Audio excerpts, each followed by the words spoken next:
recapitalization, the company takes on a large amount of debt to buy back its own shares. This makes the company leaner and can increase the return for remaining shareholders.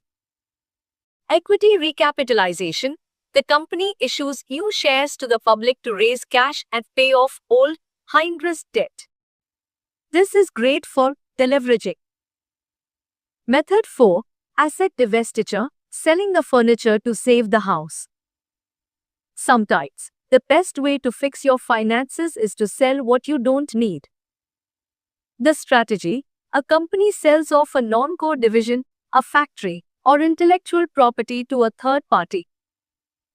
The result: the cash from the sale is immediately used to pay down debt or reinvest in the core business.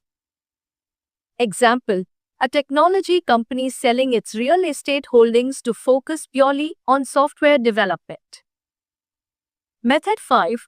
Equity carve-outs and spin-offs. These are advanced methods of restructuring. In an equity carve-out, you sell a minority stake in a subsidiary through an IPO. You get cash, but you keep control. In a spin-off, you turn a division into a completely independent company. While this doesn't always bring in immediate cash, it improves the parent company's financial profile by removing the subsidiary's debt from their books. Conclusion and call to action. Financial restructuring is a high-stakes game. It requires a deep understanding of law, tax, and market timing. But when done right, it can turn a sinking ship into a market leader. Which of these methods do you find most fascinating? Or do you have a specific real-world example of a company that saved itself through restructuring?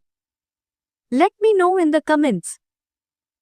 If you're studying for an exam or just want to stay sharp in business, subscribe for more finance deep dives. See you in the next video.